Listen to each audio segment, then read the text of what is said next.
Bigfoot Society would like to thank the following sponsors for helping make the podcast possible. The Singular Fortean Society has combined open and honest paranormal investigation and journalism since 2016. Visit the Society at Singular Fortean for all the latest weird news and more. Come with us and investigate the impossible. Lauren Smith is the hostess for Nightcaller's Bigfoot Radio, which has been on air for over a decade and has completed over 300 shows. Lauren brings with her a unique viewpoint given that she is not only the daughter of one of the veteran female Bigfoot researchers in the South, but she has been conducting field research since she was a preteen some 20 years ago. Nightcallers is a Bigfoot world favorite and, along with interviewing researchers and witnesses, often features interviews with guests from the documentary, film, and entertainment industry. Lauren also does a vidcast segment called Nightcallers, which features real encounters sent in by viewers. You can find all of this and more at nightcallersproductions.com. Welcome to the Bigfoot Society Clubhouse, where we discuss a new or old topic in cryptozoology every week. Just hang out and have a good time. I do need to let you know that by hanging out with us on stage and talking in the discussion, you are giving consent to being recorded, which will be used in a future Bigfoot Society podcast, YouTube video, could be anything that you could imagine coming down the pipeline. If you're not comfortable with that, please go ahead and move on down to the audience. Sit back, relax, have a good time. Again, thanks to all for hanging out, and let's just have a good time. All right, well, thanks for coming back to the Bigfoot Society Club. We are going to be discussing our favorite cryptid museums and festivals. That's a pretty wide topic, but I wanted to give us a lot to talk about. So if you have any in mind that you want to discuss along with us, feel free at any time to definitely go ahead and raise your hand, and one of our moderators will bring you up. But I'm going to go ahead and get started with my favorite, which of course, as you may guess, is... Oh wait, can I guess? No, Greg, please can guess. I guess? Greg. No, you go ahead. Oh, okay, I got it. All right. So my favorite festival is the Mothman Festival, of course. No, it's not. It's the Van Meter Visitor Festival. This guy takes place in the beautiful town of Van Meter, Iowa. It's a celebration of our favorite winged visitor in Iowa in the year 1903, and it's just a really cool small town. The town gets together. It's got a very quaint feel to it. It's kind of like you're in Gilmore Girls, but you're in Iowa. It's really weird, hard to explain, but there's people all over the Midwest that come to this thing. I mean, Nash Hoover's usually there. We got Jay Pachochin was there one year. We had Linda Godfrey come down. So it's not just people that are into the visitor, the legend of the town, but it's also there's people that are into Bigfoot. There's people into ghost hunting. There's different speakers. It's a one-day event. Doesn't cost anything, but we've had speakers like Nash Hoover has presented his stuff before. We've had ghost hunters from different parts of Iowa. It's all across the board. And of course, you've got Chad Lewis and Kevin Lee Nelson there, and they do a really cool walking tour of the town, which I don't want to spoil it for you, but it is pretty cool. You end up going, you walk over to the bank where they saw the visitor across the street, and you can see the telephone pole that was mentioned in the legend, that it was kind of like coming down the pole like a upside down parrot. And then you walk the streets outside of town. You actually walk on a road that brings you by the mine, and that alone is very cool. It's private property rather, so you can't go up to the mine, but you can see it at a pretty close distance. And it's a cool way to meet some people. I've met many different people over the years, and this year, of course, last year was canceled, but this year it's gonna be pretty cool. I don't know if they're gonna have the same guests they had lined up for last year, but last year it was supposed to be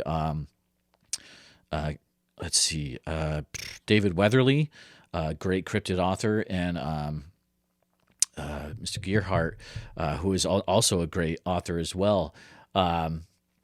There are some things I've heard that are might be going on this coming year. I can't really state what they are, but if they do actually come to fruition, there could be a lot of more eyes on the Van Meter Visitor Festival in the future. So that's a little teaser as something big might be happening at the festival this year. But I could ramble on for hours, of course. That's my favorite. But I'm going to go ahead, unless there's any discussion about the Van Meter Visitor Festival. I'll pass the mic. But Lisa, I'm go ahead. super excited about being a part of the Van Meter Oh, Visitor yes. Festival this year, especially now you've got me even more excited. So, yeah, I'm driving a long way to be there. So, It's woohoo! Lisa from Cryptid Comforts is going to be at the festival. She's from Washington State. I'm amazed that she's like, I'm so happy she's going to be there. But the town of Van Meter is going to be blown away because there's never been products made of the Van Meter visitor, and they're going to see, this I amazing have so table many now. with plushies of the visitor and all the magnets and stickers, and it's going to be great. So, Lisa, do you mind Oh, actually going next? no problem. But All I just right. want to say about the Van Meter Oh Visitor yeah. and my products, I just started up doing a glow in the dark thing on his forehead with glow in the dark Oh embroidery. my So, gosh. That's amazing. yeah, they're going to be rad. That's awesome. Uh, so, yes, I clearly do a lot of festivals and I travel often for these events. And I'm doing 4 month tour this year. I'm still looking for events. So, if you know of any, particularly close to Tennessee, Kentucky, West Virginia area, I am into all of that. So, I'm looking from the late August. I think my first event is going to be CreepyCon in Knoxville, and my last event before I head back to Washington will be October 23rd. That's the Dark History and Horror Con in Champaign, Illinois. So I I'm trying those ones out for the first time. I've never done like a true horror event before, but it was recommended to me at a zombie event last year that I do these. So I'm excited to give those a try. My favorite event that is clearly the Mothman Festival because it draws such a huge crowd and the opportunity for people like me to, make more money in one weekend than I normally make in, 2 months is pretty astounding. So that was great. And just the people that I met were awesome. And I've met so many awesome people at so many different events. And I've remained friends with some of the people I met on my tour in 2019. And it's going to be really exciting. Actually, one of my favorite people who I met on my tour is down in the audience there, Miss Omi. She and I stayed friends after meeting at an event in Tennessee in 2019. So all events have opportunity to definitely meet like-minded, cool people, and it's really just so great that I get to go out and do that again. So please, if you know of more events for me, hit me up. All right. I will pass this over to Sarah because she's unmuted. Go, Sarah. Oh shit. Oh my God, I'm so sorry I'm unmuted. I'm at work. I should not be unmuted. Hold on. You're Oh, it's fine, okay. You Sarah. just happened. I It had just you happened. I guys. thought you had something to say. No, no, my God. I had you guys in my pocket. Okay, hopefully nobody comes in coding because I'm hiding in our trauma room. Hi. Okay, my favorite fest is definitely CryptidCon. It was what inspired me to start my museum. It's a great turnout. They had some really interesting speakers and so much cool stuff to buy. So that's the one I'm most looking forward to. And my long-term goal with the museum is actually to have a Snallygaster festival in 2024 because according to Snallygaster lore, that is when the next egg is supposed to hatch. And I'm going to hand it off to Kenzie. Hi, I'm going to make mine really short because I'm at work and a bunch of people just pulled in. But I really like the International Cryptozoology Museum in Portland, Maine. It's one of my favorite places to go, and it's not super far away from me, so I go on my days off all the time. And I feel like, Jeremiah, you might ask me about this because you knew about it, but no, I have not heard back about the summer internship yet. I think realistically, I'm not actually qualified for that position. I only applied because I thought it would be cool. So yeah, that's what I got. Sorry it was so short. I'm going to pass it off to Greg. Sorry, real quick, Kenzie, do you know Jean Tewksbury? She works at the museum. You can find her on Instagram. She follows me and Sarah, I know for sure. So, I think I if do you know her can, actually. I think I know her okay. separately from like other real life things though. Okay, I was just gonna say if you happen to have contact with her, maybe she could put in a word for you with the internship because she's really cool and nice, nice Yeah, I didn't even person. know So, that, so I guess I'll have to hit her up. yeah. That's awesome. I'm Greg. I run All the Weird on Instagram. All these. I'm not working. I'm just eating peanuts in my bed because I'm awesome like that. I've never been to a festival or a cryptid museum, so I'm going to tell you about one that I heard about this past weekend, talking with Jeremiah and our buddy, Joe Perdue from Wild and Weird, West Virginia Wild and Weird Radio. He co-runs the Wild and Weird Con in West Virginia, and it sounds really cool because they're not. It's not just going to be like vendors and a couple speakers. They're actually going to be doing like workshops and stuff just to teach people the basics of squatching and stuff like that. He has a lot of cool merch. He's Skinwalker Sculpts on Instagram, and you can see Wild and Weird West Virginia, or Wild and Weird Radio on Instagram. That's their podcast. And that is in November 6th at the Chief Logan State Park Lodge and Conference Center in Logan, West Virginia. And let's see. I'll be at that one too. Awesome. I was going to ask if you heard of that one. Tate said he wants to go last, which is par for the course. So I see we got Chris down here. Let's hear from Chris and see what museum / festival is your favorite. Hey, folks. Yeah, there are so many. I'm still sadly mourning 20-something years later WeirdCon out here in San Jose that used to be just the greatest assemblage of everyone ever. Getting to meet everyone from Hynek to, God, I can't remember the number of people I met over the years there. But my personal favorite museum is in Felton, California. It's the Bigfoot Discovery Museum. And the museum itself is tiny and relatively not needed because when they're open, Mike is there and will talk to you for as long as you want at any depth you want. And the way that he draws people to him, I happened to be there a day when Joe Green just popped by, and I was rather blown away by that. But wonderful place, excellent, right next to just all sorts of things in a part of the world that doesn't get enough attention for how entirely strange it is, other than all the serial killers people talk about. Do I get to pick who goes next?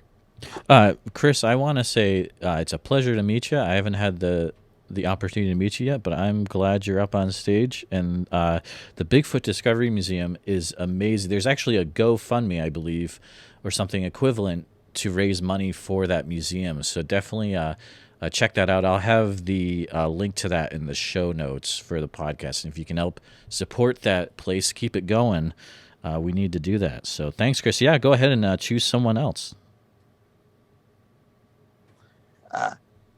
I don't think Ashley has gone.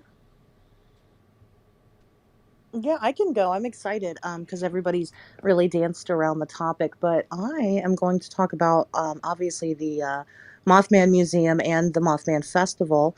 So I'm kind of the moth lady, so that's more of my stomping grounds. But yeah, the Mothman Festival, they have that every year in September. Of course, 2020 postponed, but as far as I know, they're doing it this year.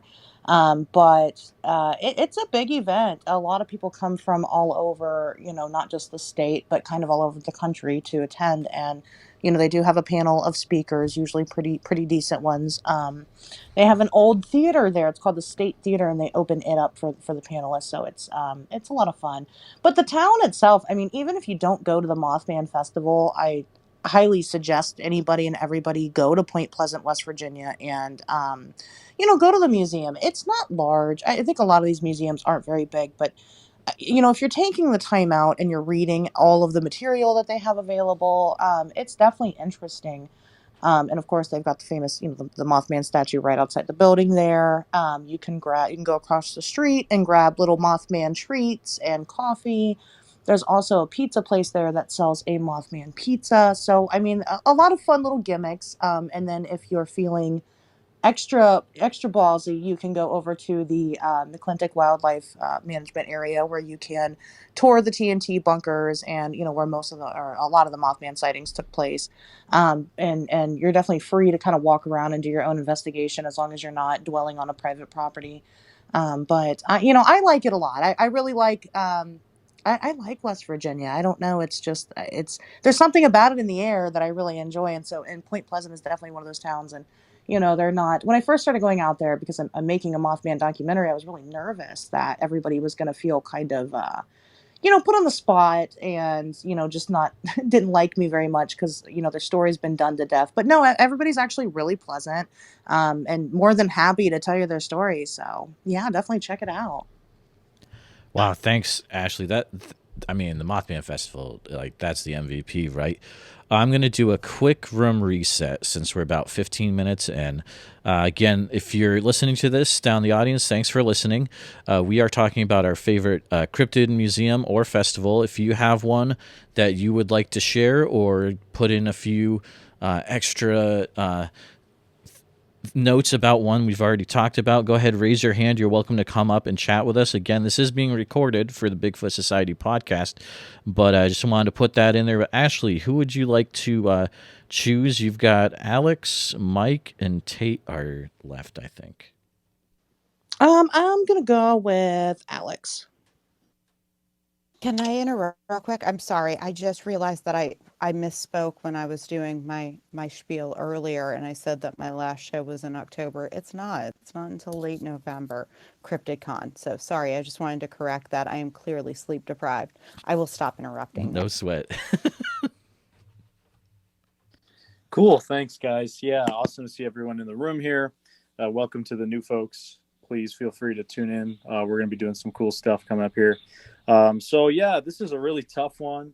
I've had the good fortune, I suppose, of doing a bunch of events all up and down the East Coast in the past few years and go to a bunch of these museums. I actually have a YouTube video on my channel, Sasquatch Out of the Shadows, with my top 10 cryptid museums / museum exhibit kind of things that I've been. So it was a really hard list. It was between the Fouke Monster Mart in Arkansas or the Willow Creek China Flat Museum in Willow Creek. So I decided to go with the Sasquatch Outpost, which is this cool little museum / store in the middle of the Rocky Mountains in Colorado. It's only about an hour, 2 hours outside of Denver. So it's really doable if you're in the Denver or Colorado Springs area. It's in a little town called Bailey, Colorado. I went there summer of 2019. I realized they've done some renovations since then, so I think they've actually expanded. But basically, they had this gift shop with everything you can think of Bigfoot, Sasquatch related. And then they have this little museum called the Bigfoot Discovery Museum. And it was a special time for me going there because I was meeting up with a friend, a Colorado Bigfoot researcher that I'd been in correspondence with for a number of years, and got to interview him there. And I got to meet the owner of the museum, really nice guy named Jim Myers. I was actually on his podcast then at the time. But the museum was really cool. I thought it was extremely well done for where it was. I mean, that's the kind of museum I'd expect somewhere like downtown Denver. But it was in the middle of Bailey, Colorado, in the middle of the mountains. It's a one-horse kind of town. And they could tell you in the museums, right as you walk in, they'll tell you where to go. If you're looking for reports that have been, areas that have had reports of Sasquatch in the area. They'll tell you where to go. And, my buddy and I, then after going to the museum, we went up to some of these spots around Bailey, beautiful hiking, saw a mother moose with two fresh, babies from that season. This was in the summer. So it was really amazing. Probably the first ones we had seen from that season, but really awesome museum. Just a great little spot. Like I said, very well done. Bigfoot lovers or not, you'll have a good time in there. And they have this thing at the end where you get a coin. That's your kind of admission. You pay and you get this little coin. And the reason you keep it is at the end, they have 3 bins that say, do you believe in Bigfoot? Yes, no, or maybe. And you can see how many people that have visited have put their little entry token in which bucket. So I thought that was really cool. So definitely check that out if you're in Colorado. Awesome spot and plenty of cool merch. So with that said, I'm going to pick my buddy Mike. Let's hear what Mike's got to say. Mike, before you go, Aleks, which bin was more full of coins? I think it was the yes and no bins were the most full. The yes was definitely the most full. Nice. I mean, a lot of people from the area, obviously, that are into Bigfoot would go there. But, you have people, the other people that I talked to at the museum, they were just kind of passing through and they didn't even know about it. And they saw Sasquatch outside and they decided to stop in there. So like I said, the owner is really cool. Like his wife was working the register, just some really nice people. I really want to go back at some point to see the renovations they've done because they've expanded. It was just amazing. Classic. Mike, go right ahead, man. And thank you very much. Aleks, I'm going to start calling you the Moose Whisperer because every time I hear you start a story out, you find a moose, and I'm always missing them. I've got 2 Bigfoot events that I'm really partial to, so it's very hard for me to kind of pick one or the other, but they're both near and dear to my heart. The Chautauqua Lake Bigfoot Expo in Chautauqua Lake in Mayville, New York, and it's usually done in October. They're still trying to schedule this year, but that's Peter Weimer's event. That's the event that got me going into this whole cryptid Bigfoot thing. I ended up down there, and that's where I was introduced to members of my team and Seth Breedlove and a couple other folks. But that's a great family event, and on Sunday they do a little exploration in the woods to kind of give people a intro into Bigfooting. But my main is the PA Bigfoot camping weekend. That's the Eric Altman event. That's done down in the Chestnut Ridge of Pennsylvania, and that's an every other year event. And I know they're looking for a new location for the next one coming up, but that's huge. A lot of big names getting together and just hanging out. Everything from Dr. Meldrum to Cliff in the past, Steve Culls, of course, Eric, and the Tricks. And it's Jay from Wisconsin. So kind of covering different cryptids and Bigfoot at Eric's event. And then we do Friday Night Film Festival. And then on Saturday, folks get a chance to go out with some of the speakers and hit the woods. So it's a great family event. It's the one I heard my first scream at, I don't know, without seeing in front of me what it was, but a great time, great bunch of people. And if you get a chance and you're in that Pennsylvania area, the PA Bigfoot Camping Adventure is awesome. Like I said, Eric does those every other year because they're such a large event, and he does 90% of the work in getting things together. I'm going to check out a new one myself this year, which is the Sci-Fi Horror Fest in Mount Vernon, New York. Myself and my co-host Christy are actually running panels, and I'll be running a cryptid panel of that one in August. So those are mine. Like I said, that PA Bigfoot Camping Adventure, that's near and dear to home, as well as the Chautauqua Lake event. So I guess Tate is the last one. So I'm going to hand the mic off to him. Go ahead, Tate. Last but not least. I kind of chose that way, though. What I want to talk about is the Bigfoot Bonanza. It only happened a couple years, which was kind of sad. It was, I think, once in 2017 and then once in 2018. I was able to go to both of them, and they were really cool because it was like a bunch of cult classic Bigfoot movies and stuff, documentaries, so like The Legend of Boggy Creek and a bunch of other things. And I met a lot of cool people there at those. Cliff and Bubba were there. The first one and Kathy and Bob Strain was there one year, and then the next year when I went, Daniel Perez, Seth Breedlove, Lauren Coleman was there, and I was able to play my short documentary film that I made, which was 30 minutes long and very badly edited and not finished. So that was a lot of fun. But yeah, those two great times for movie lovers of Bigfoot, especially. I wish it was still happening, but fortunately, just those 2 years. But those were great 2 years that I got to attend both of them. Tate, thank you. That Bigfoot Bonanza keeps coming up, man. Like in multiple interviews I've done, I actually booked Kai today to come on the podcast for an interview. I'm very excited to get his story and to get the history behind Bigfoot Bonanza. I think it's a very important event series in Bigfoot history since it keeps getting brought up by everyone. But yeah, thank you so much for bringing that up. Kenzie, I'm going to give you a chance if I saw in the Discord that you were wanting to chat a little bit more.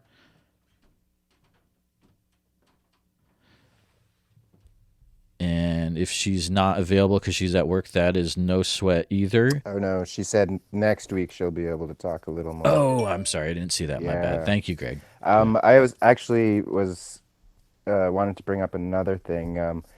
Our good buddies, the Moth Boys, are thinking about doing a festival somewhere, perhaps in West Virginia. So there's like really no details yet. It's just an idea floating in space. But that is a great call out. And if you're interested in that, then you're probably already following the Moth Boys podcast on Instagram. But if you're not, I would probably recommend that you follow Moth Boys on Instagram to keep up to date with that information. Before we finish out the recording portion, I'm going to give everyone in the audience one more chance to, if you want to share anything or add anything to anything that's been discussed, go ahead. You can raise your hand at this time. If not, we are going to transition more into hangout part of the room here. So let's see. Guys, what have we been up to this week? Anyone have anything cool going on? I got a drone this week. I took Aleks and Tate's advice. I picked up a DJI Mavic Mini 2. And I gotta say, nice. I'm really impressed. It has a 4K camera on it. It's the size of my cell phone. It's amazing. It's awesome. Thanks for the suggestion, guys. I love it. Yeah, that's awesome. Is it the one that has does it have a remote, or do you use your phone to control it? Because I know you can do that with most of them, but the phone attaches as a view screen. Oh, cool. So it's just like it's like the other Mavics. That's awesome. Yeah. Oh, it's really cool. Were you guys talking to me a second ago? Oh yeah, it was misread that you were available to talk, but you were talking about next week. I'm so sorry. I was talking to a customer about ice cream. But I don't have anyone here now if you guys had a question for me. Yeah, Jeremiah, what was your... Yeah, I was just I had seen your message where you potentially had some more stuff to say about the museum. If you want to do that, that's cool. If not, no sweat. Yeah, I just wanted to hype it up a little more because it's seriously one of the coolest places I've ever been. When you pull up to it, there's a massive wooden carved Bigfoot statue. You walk in and there's a mural of cryptids, and there's it's 2 floors, and you can see up to the 2nd floor, and there's this huge display of all these different statues of cryptids. There's a Mothman, there's a Flatwoods monster, there's so much stuff, and then there's a big wooden cutout Bigfoot. There's just there's so much stuff there. There's a whole section on cryptids and pop culture. there's like a section on cryptozoology in Maine specifically, and there's this really cool map that has like color coded push pins to like kind of signify various cryptid sightings in Maine, which I think is awesome. And there's like a whole section dedicated to the Flatwoods Monster. You can get like Bigfoot prints, and like they have a lot of cool merch. And like honestly, it's just a really cool place to like, if you ever go to New England and you're like looking for something to do and you're, you know, able to get to Portland, Maine, absolutely go there, because it's seriously one of the coolest places on the planet. Yeah, I want to add to that. Definitely agree with what Kenzie was saying there. You know, the museum is run by one of the most famous people in cryptozoology, or well-known, I should say, Lauren Coleman, who's been at it longer than most of us in here have been alive. Just absolutely amazing guy. I've become friends with him. Just a great character. I'm actually a representative of the museum, which was like an insane thing that he kind of invited me to do that. But there's some great people who work there. I mean, if you go there any day of the week and he's not there, you know, his wife might be there, or there's a guy, Nate Brislin, nice young guy who works there. There's Gene. I know people were talking about Gene Tewksbury earlier. A lot of people that volunteer and work at the museum that are, you know, just because they work there doesn't mean they don't know cryptids. They usually have an interest. So you can strike up a conversation with those folks. And it's a very small, intimate museum. So you can go through and really kind of take your time. And if there's a certain area that interests you more, you know, whether it be Bigfoot or lake monsters, there's a whole little section on that. It's just a really fun spot. And it's a great place if you're visiting Portland, Maine, or just heading up to vacation in Maine. Go to Acadia or the Northwoods. You know, Portland's right basically along your way. You're going to pass, usually the highway you go will pass directly where the place where the museum is. And there's a brewery next door, and they've done a number of years in a row. This is the event I would have talked about if we did that, the International Cryptozoology Conference. That happened for about 3 years in a row. And it's just such an awesome event. Some really great, awesome names there, and just great people in general. I know this year they're doing an expedition to California, Northern California, to look for the Trinity Alps giant salamander instead of doing a conference. So just an awesome spot. Yeah, just wanted to echo that. That's amazing, man. Yeah, I can't wait to get down there. I mean, that's aside from Cliff's museum, the North American Bigfoot Center, I think the main Cryptozoology Museum is up on my top 3 museums to go to. Oh, sorry. So I just noticed that Jeff came into the room, and Jeff is from Strangeology. He just released this amazing Phoenix Lights shirt. It's pretty dope. You got to go on Instagram and check it out. Jeff, hey, thanks, how's Greg. it going, man? Good. That was a nice little introduction. I just wanted to pop up on stage to also kind of keep the hype train going on the International Cryptozoology Museum. I've only been there once, which was back in 2015. It was when they were still in downtown Portland on Avon Street. And it was a really, really awesome experience. It was actually one of the first trips I took with my fiance, and we went to Portland, and I was like, we got to go to this International Cryptozoology Museum. And it was a really great time. Still got the picture posing in front of the gigantic Bigfoot statue. And I tried going again in 2018. My band was on tour, and we were in Portland, and I was like, yo guys, we got to go. But I think it was on a Monday or something, and it was closed. So that was a super, super bummer. But it's definitely, if you've got a bucket list for museums, for anything to do with Bigfoot, cryptids, that is a must go to place. So that's my piece. Oh, dude, thanks. I appreciate you popping on in, Jeff. Tate, I'm kind of putting you on the spot. And if you don't feel comfortable with it, I can say a few words. But do you feel okay chatting a little bit about the North American Bigfoot Center? Because I know you've been there. Go to hell. Okay, fair enough. I'm just kidding. I'm totally kidding. Wow. Well, that escalated quickly. Go ahead, Tate. What you want to know?